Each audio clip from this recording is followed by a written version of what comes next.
Welcome back, students.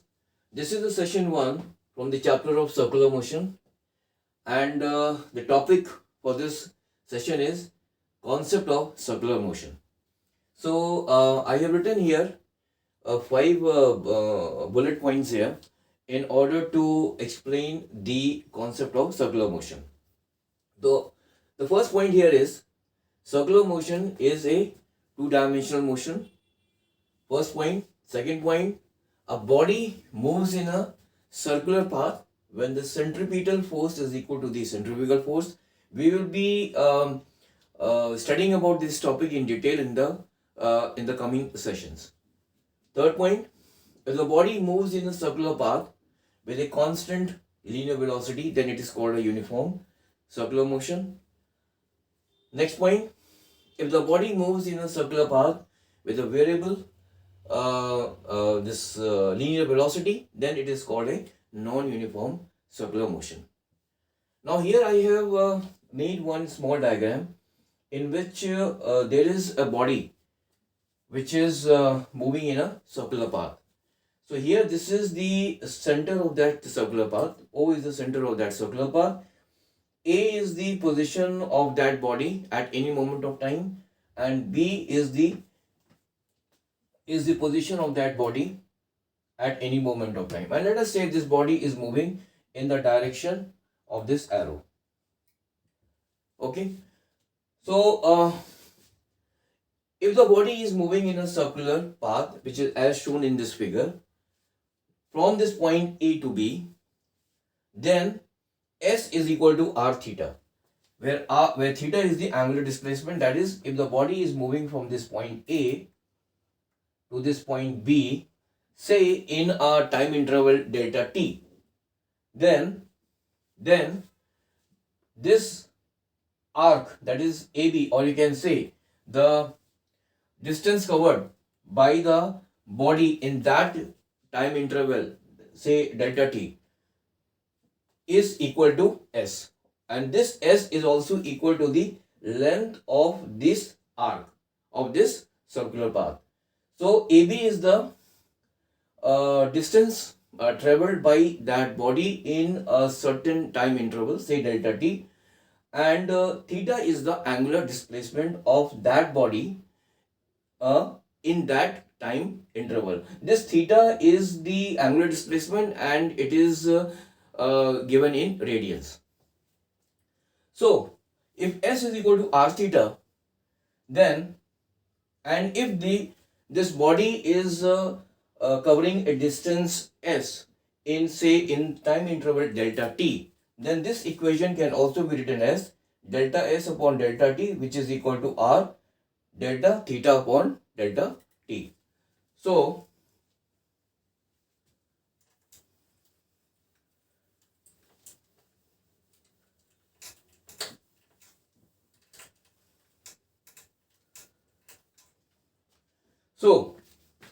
if S is equal to r theta, and if this body covers a distance S in a time interval delta t, then this equation, that is S is equal to r theta, can also be written as delta S upon delta t, and this will be equal to r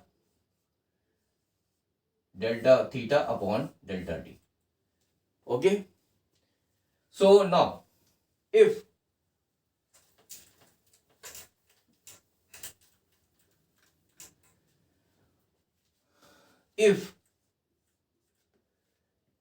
delta t tends towards 0, then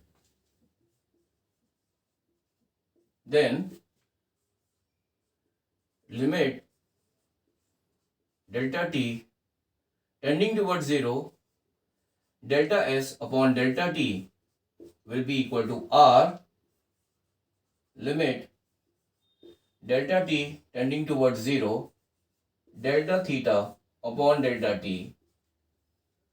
So this is what I'm meaning. Delta t tending towards 0 means that this point B is very close to this point A. This delta t tending towards 0 means that means it is not equal to 0. But however, since this point B is very very close to this point A, therefore we can say that this delta t is approaching 0. So when this delta t is approaching 0, then limit delta t which is tending towards 0, delta s upon delta t will be equal to r, limit delta t tending towards 0, delta theta upon dt. And now this is equal to ds upon dt. And this limit delta t tending towards 0, delta theta upon dt will be written as d theta upon dt.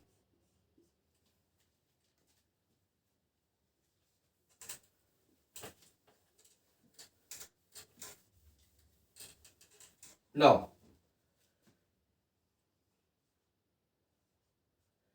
this ds upon dt is the linear velocity, that is which is normally denoted by small v, and this d theta upon d t, this is the angular velocity, because this theta was the angular displacement. So d theta upon dt will be the angular velocity. Now, so we are getting this v is equal to r omega. Now here this ds upon dt is the this linear velocity, and this is basically, it is the instantaneous velocity. That is, it is the velocity at any moment of time. Similarly, this d theta upon dt is the angular velocity, and it is the instantaneous angular velocity, or you can say it is the angular velocity at any particular moment of time.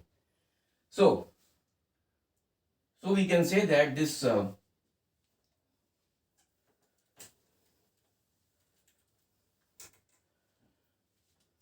v is equal to r omega, where v is the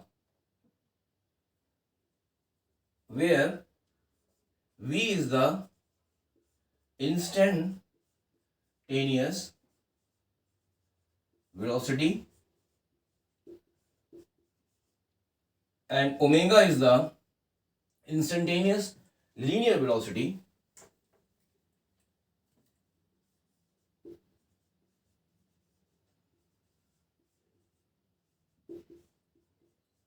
and omega is the instantaneous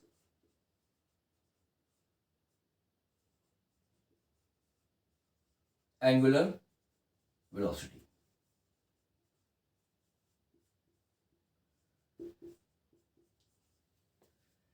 Okay, now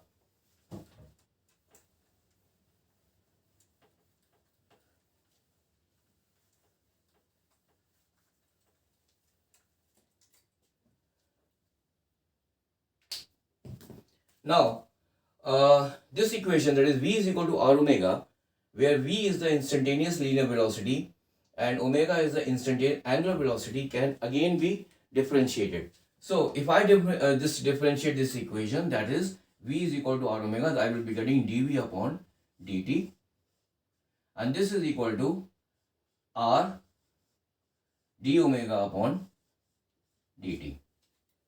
Now here d omega upon dt is the instantaneous acceleration, instantaneous angular acceleration, and this is equal to r into alpha, where alpha is the instantaneous angular acceleration, and this dv upon dt is the instantaneous linear acceleration. So it implies that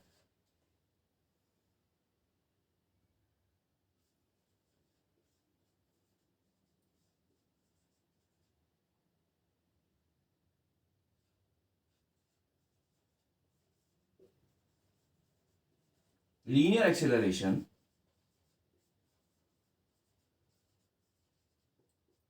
is equal to r into alpha, where alpha is the instantaneous angular acceleration. So in this session, I just wanted to give you a brief introduction about this circular motion, And in the next session, that is in the session number 2, I will be discussing about the dynamics of circular motion. So till then, have a nice day. Bye.